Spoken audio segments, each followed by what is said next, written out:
आदित्यहृदयम्।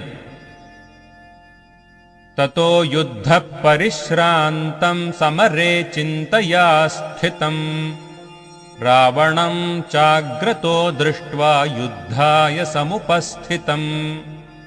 दैवतैश्च समागम्य द्रष्टुमभ्यागतो रणम्, उपागम्याब्रवीद्रामम् अगस्त्यो भगवान् ऋषिः। राम राम महाबाहो शृणु गुह्यं सनातनम्, येन सर्वा नरीन् वत्स समरे विजयिष्यसि।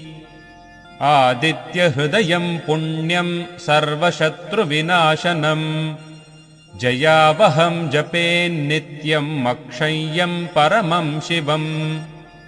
सर्वमङ्गलमाङ्गल्यं सर्वपापप्रणाशनम्, चिन्ताशोकप्रशमनम् आयुर्वर्धनमुत्तमम्। रश्मिमन्तं समुद्यन्तं देवासुरनमस्कृतम्, पूजयस्व विवस्वन्तं भास्करं भुवनेश्वरम्।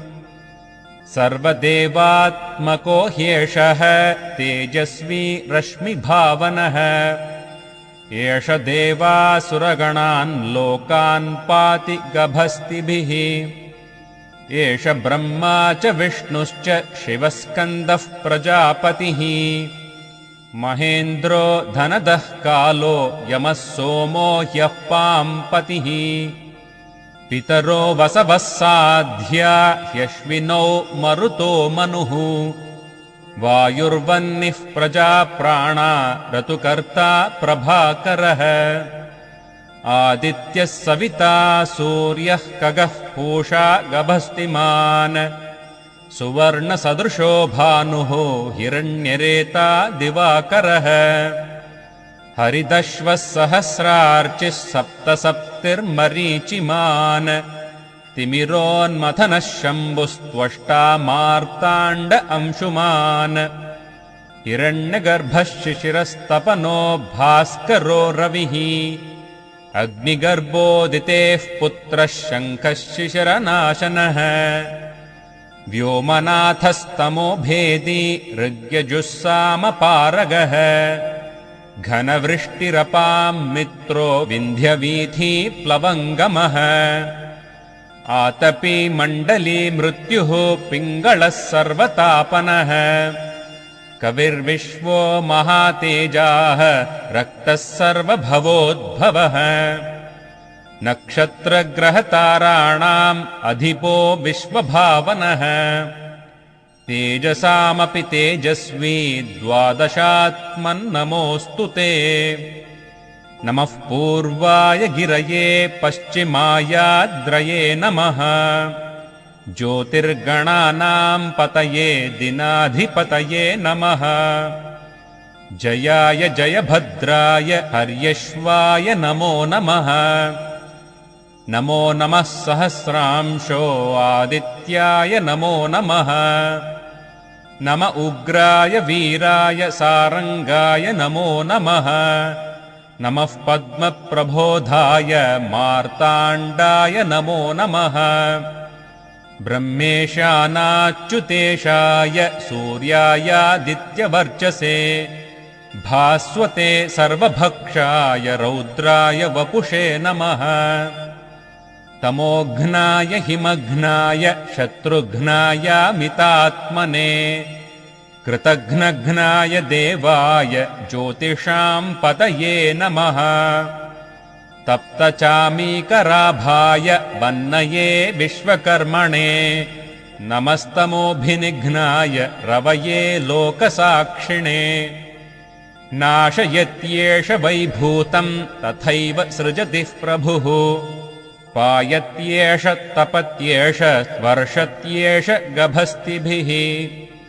एष सुप्तेषु जागर्ति भूतेषु परिनिष्ठितः, एष एवाग्निहोत्रं च फलं चैवाग्निहोत्रिणाम्।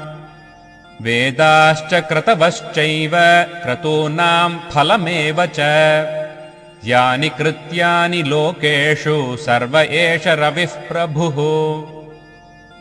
येन मापत्सु कृच्छ्रेषु कान्तारेषु भयेषु च कीर्तयन् पुरुषः कश्चिन्नावसीदति राघव पूजयस्वैनमेकाग्रो देवदेवम् जगत्पतिम् एतत्त्रिगुणितम् जप्त्वा युद्धेषु विजयिष्यसि अस्मिन् क्षणे महाबाहो रावणम् त्वम् वधिष्यसि एवमुक्त्वा तदागस्त्यो जगाम च यथागतम् एतच्छ्रुत्वा महातेजा नष्टशोको भवत्तदा धारयामास सुप्रीतो राघवः प्रयतात्मवान् आदित्यम् प्रेक्ष्य जप्त्वा तु परम् हर्षमवाप्तवान् त्रिराचम्य शुचिर्भूत्वा धनुरादाय वीर्यवान्